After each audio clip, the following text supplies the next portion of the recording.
오늘도 하루의 첫 시간 우리 하나님 앞에 성별해 드리는 여러분 모두에게 우리 하나님께서 주시는 은혜와 또 사랑과 능력이 오늘도 함께 하시기를 주님의 이름으로 간절히 축원합니다. 오늘은 창세기 39장의 말씀을 중심으로 이해할 수 없는 순간에 라는 제목으로 함께 말씀의 은혜를 나누기를 원합니다. 우리가 삶을 살아가면서 많은 것을 예상합니다. 또 분석하고 또 그리고 계획들을 세웁니다. 그런데 인생의 길을 걸어가면서 고백하게 되는 것은 이해할 수 없는 상황이 있다라는 것이고, 계획을 세우지만 계획을 내가 이루느냐, 그렇지 않다라고 하는 것을 고백하게 된다는 겁니다. 그런데 요셉의 삶을 놓고 보면 요셉이 이 39장에 나오는 삶의 여정은 그의 인생의 계획표에 한 번도 생각해 보지 못했던 그런 상황일 겁니다. 채색 옷을 입고 아버지에게서 사랑받고 있었던 집을 떠나 애굽 땅에 오게 될 거라고 생각하지 못했을 겁니다. 그것도 이스마엘 사람의 손에서 팔려가지고 오게 될 줄도 생각하지 못했겠지요.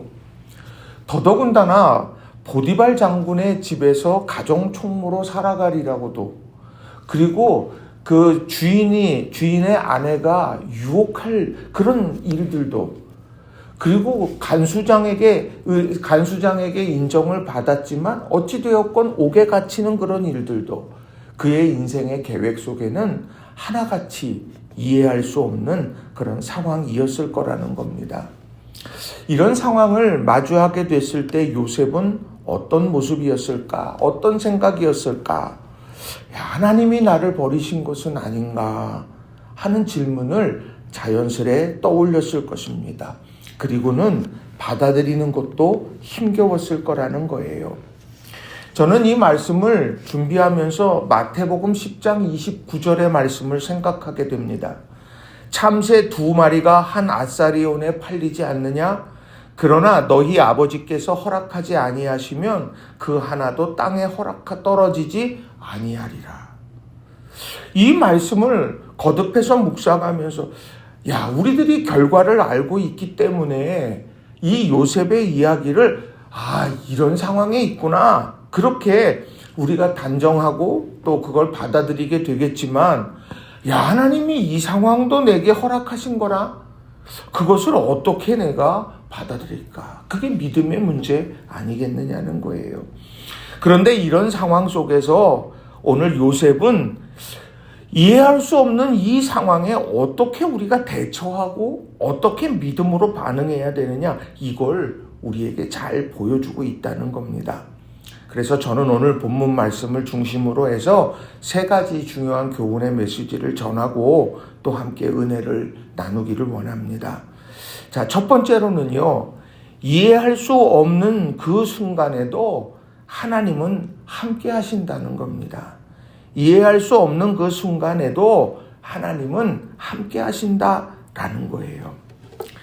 자, 이 고난이 오게 되면 하나님께서 부재하시다라고 생각합니다. 자연스러운 그런 인간의 감정이죠.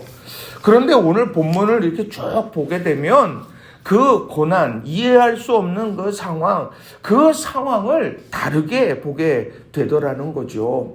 39장 1절에 보게 되면 요셉이 이끌려 애굽에 내려가매 바로의 신하 친위대장 애굽 사람 보디발이 그를 데리고 그리로 데려간 이스마엘 사람의 손에서 요셉을 사니라. 거기에 주체적인 것은 누구냐? 보디발이에요. 보디발이 샀다고 말을 합니다.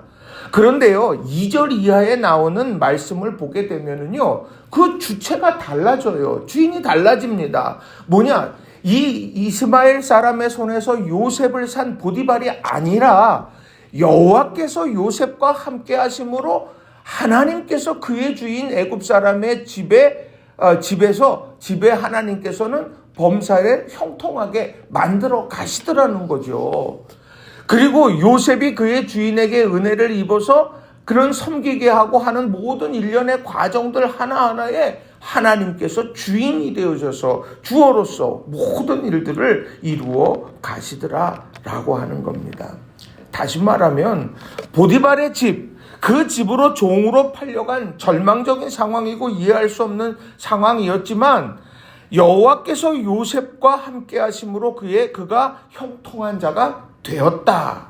그 자리가 아니라 그 자리에서 어떤 사람으로 하나님이 세워가셨느냐, 이것을 보게 만드시더라는 거죠. 그리고 5절에도 보면 뭐라고 말씀을 하느냐면 그가 요셉에게 자기의 집과 그의 모든 소유물을 주관하게 한 때부터 여호와께서 요셉을 위하여 그 애굽 사람의 집에 복을 내리심으로 여호와의 복이 그의 집과 밭에 있는 모든 소유에 미친지라. 보디발이 요셉에게 모든 것을 맡겨놓은 그 순간부터 하나님께서 그 가정에 놀라운 축복을 허락해 주셨다. 그걸 이 보디발이 절절하게 깨닫게 하나님은 하시더라는 거죠. 그러니 이해할 수 없는 상황 속에 그렇게 살아갔던, 빠졌던 그런 요셉에게도 하나님께서는 함께 하셨고, 보디발이 어찌 보면 낯선 사람 요셉이지만 그가 하나님과 함께하는 것을 보게 되니까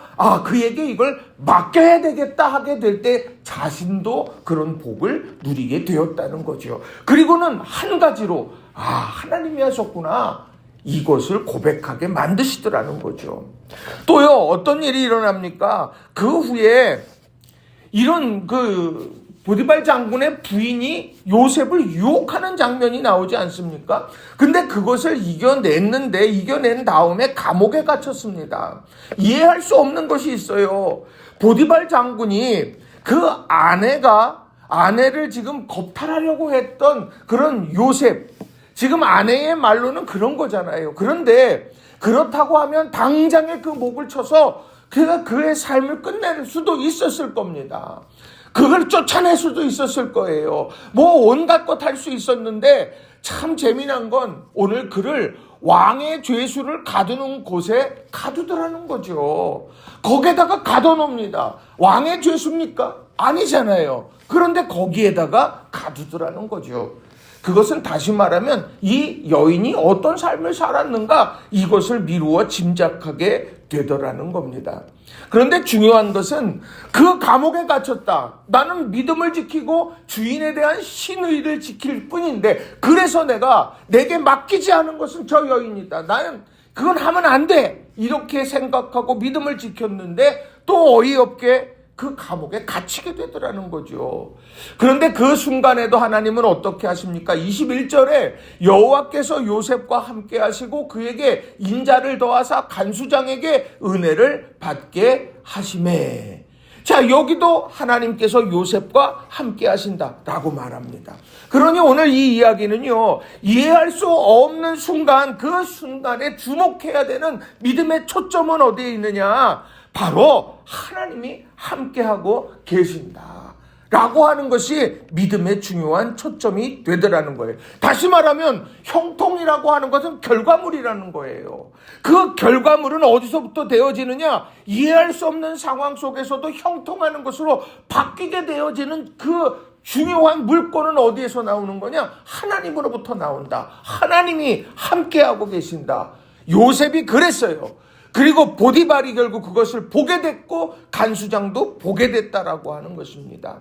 그러니 내가 오늘 처해 있는 모든 상황, 낯선 곳일 수도 있겠죠.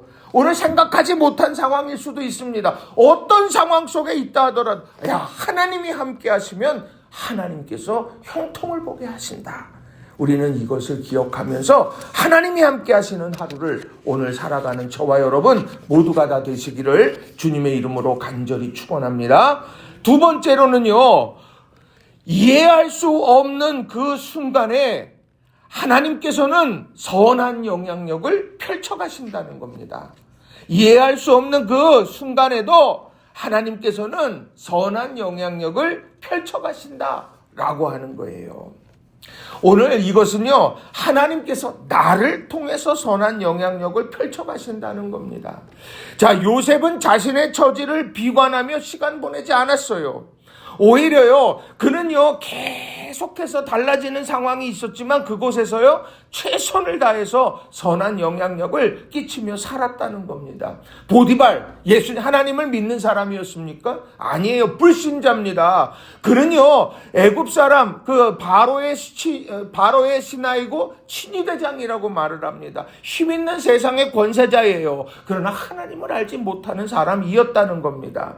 그런데 이스마엘 사람에게서 요셉을 샀어요. 그리고 그 요셉이 그 집에 들어갔어요. 그리고 그 집에 들어가게 돼서 그 요셉과 함께 하시는 하나님을 보았습니다. 그리고 하나님께서 부어주시는 축복을 누렸다라고 하는 거죠. 불신자가 하나님의 사람이 이런 사람이구나. 하나님이 이런 분이구나. 라고 하는 것을 깨닫게 되는 중요한 통로. 이게 요셉의 삶이었다라는 겁니다. 이해할 수 없는 곳에 가 있어요. 그래서 내 인생이 실패가 아니라는 이야기입니다. 그 자리에서 하나님께서 선한 영을 펼쳐가도록 만드셨다는 거죠. 또 더불어 무엇합니까? 은혜의 통로로도 쓰임받지 않습니까? 자, 21절의 말씀을 보게 되면 이렇습니다. 여호와께서 요셉과 함께 하시고 그에게 인자를 더하여 간수장에게 은혜를 받게 하시매. 하나님께서 요셉에게 사랑을 더하셨어요. 그 사랑을 더했더니 간수장이 은혜를 받았다고 말을 합니다. 이게 뭐예요? 내가 받은 은혜, 내가 받은 사랑이 곁으로 흘러가게 되었다라고 하는 것이죠. 이 한 사람, 이 요셉에게 흘러갔던 인자가 은혜로 펼쳐가는데 간수장도 은혜를 경험했습니다. 술 맡은 간원장, 떡 맡은 간원장, 떡 맡은 간원장, 이 사람들도 전부 다 그 은혜를 누리게 되었다라고 하는 거죠. 다시 말하면 그의 삶은 보디발 집 낯선 곳에 있었어요. 감옥에 있었습니다. 그렇지만 그 상황 속에서 그 함께하는 이들에게 바로 선한 영향력을 펼쳐가도록 하나님이 사용하셨다. 그러니 그것은 바로 하나님께 쓰임받는 자리가 되었다라고 하는 거예요. 그렇다고 하면 이 낯선 곳에서 우리가 주목하고 이해할 수 없는 상황 속에서 우리가 주목해야 될 건 뭐냐? 이 순간 여기에서 하나님은 나를 어떻게 사용하시려고 합니까? 이 순간에 하나님은 나를 통해서 선한 영향력을 어떻게 펼쳐가실까요? 하나님 기대가 됩니다. 오늘 하루 하나님께서 귀하게 나를 사용해 주옵소서. 우리 기도하며 나아가는 저와 여러분 모두가 되시기를 주님의 이름으로 간절히 축원합니다. 세 번째로는요, 지속된 유혹을 이겨내야 한다는 겁니다. 지속된 유혹을 이겨내야 된다라는 거예요. 자, 이해할 수 없는 순간에도 하나님 함께 하시고, 이해할 수 없는 순간에도 하나님은 선한 영향력을 나를 통해 펼쳐 가신다고 하는데, 악한 사단이 그거 보고 좋아하고 놓아두겠습니까? 흔들어 놔요. 막 흔들고 주저앉히려고 합니다. 자, 저는 말씀 준비하면서 베드로전서 5장 8절 말씀을 생각했습니다. 5장 8절은 이렇게 말씀해요. 근신하라, 깨어라, 너희 대적 마귀가 우는 사자같이 두루다니며 삼킬 자를 찾나니. 이 말씀을 공동번역으로 보면 이렇습니다. 정신을 바짝 차리고 깨어 있으십시오. 여러분의 원수인 악마가 으르렁대는 사자처럼 먹이를 찾아 돌아다닙니다. 이게 얼마나 두렵고 떨립니까? 근데 악한 사단이 오늘도 그렇게 주변을 어슬렁거리고 있다라고 하는 겁니다.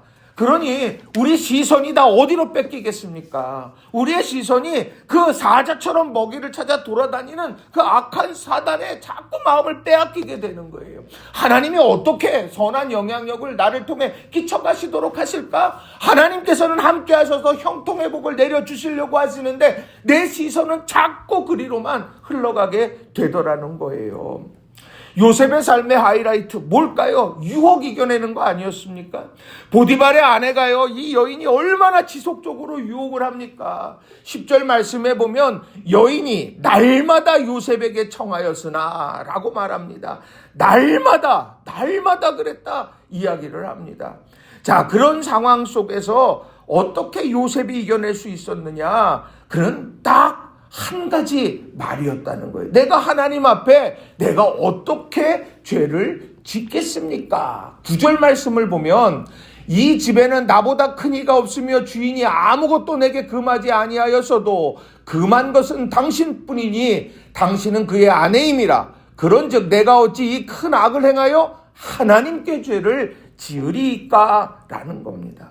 하나님이 지금 눈에 보이지 않고 낯선 땅이고 그 순간 질끈 눈 한번 감고 싶은 유혹이 있어도 그는 마음속에 다시 생각한 거예요. 내가 어떻게 하나님 앞에 죄를 짓겠습니까? 이 면전의식, 코람데오 이 의식이 바로 결국 그를 지켜낼 수 있었다라는 거예요. 오늘도 우리가 하나님의 말씀대로 살려고 하면 얼마나 유혹이 많은지 모릅니다. 밀가부르듯 흔들어서 내 믿음의 근간을 흔들어 놓으려고 하는 수많은 유혹들이 있어요. 그런 유혹들 앞에서 내가 정신 차려야지. 그래서 되는 게 아니에요. 내가 하나님 앞에 어찌 득죄하리요. 내가 하나님 앞에 어떻게 내가 바로 서겠느냐. 하나님이 내 곁에 계신데, 하나님이 보고 계신데, 이것이 오늘 나를 살리는 거예요. 여러분 이걸 꼭 기억하시고, 우리가 이해할 수 없는 그 상황 속에서도 하나님은 내 앞에 계신다, 나를 보고 계신다 라고 하는 이 분명한 하나님 면전의식을 가지고 믿음 안에서 살아가는 저와 여러분이 다 되시기를 바랍니다. 그 하나님의 면전의식을 가지고 코람데오 의식을 가지고 살아가니까 손해보는 것 같아요. 왜요? 옥에 갇혔잖아요. 옥에 갇혀갖고 거기에서 막 꿈을 해몽해줬어도 2년 동안 사람들이 잊어버렸잖아요. 자, 그거 보면 내가 괜히 하나님 앞에 내가 득죄하리요 이런 의식을 가지고 살아가서 이런 손해를 봤구나. 그렇게 판단할 수 있어요. 그런 유혹이 있어요. 근데 보세요. 우린 결과를 알잖아요. 바로 앞에 섰어요. 바로를 꿈꾸게 하시고 바로 앞에 서서 꿈을 해몽하게 했고 그리고 그를 단번에 오늘 총리의 자리에 올라서 하나님의 놀라운 일들을 준비하게 만드셨다는 거죠. 그 얘기는 끝까지 가는 거예요. 그 의식을 가지고 끝까지 가보는 그게 바로 믿음의 사람들의 모습이다. 여러분 이걸 꼭 기억하시고 믿음 안에서 오늘을 살아가시기를 바랍니다. 말씀을 정리합니다. 이해할 수 없는 상황 힘들어요. 이해할 수 없으니까. 왜? 주도권이 내게 없거든요. 내가 모르거든요. 하나도. 그런 상황 속에서 우리가 기억해야 될 거. 하나님은 함께 하신다. 또 하나님은 선한 영향력을 나를 통해서 펼쳐 가시도록 요청하고 계신다. 그리고 오늘 하나님 앞에 면전의식을 가지고 내가 오늘도 살아가면서 지속적 유혹을 이겨내야 된다. 이 세 가지를 기억하면서 오늘도 승리하는 저와 여러분 모두가 되시길 주님의 이름으로 간절히 축원합니다. 기도하겠습니다.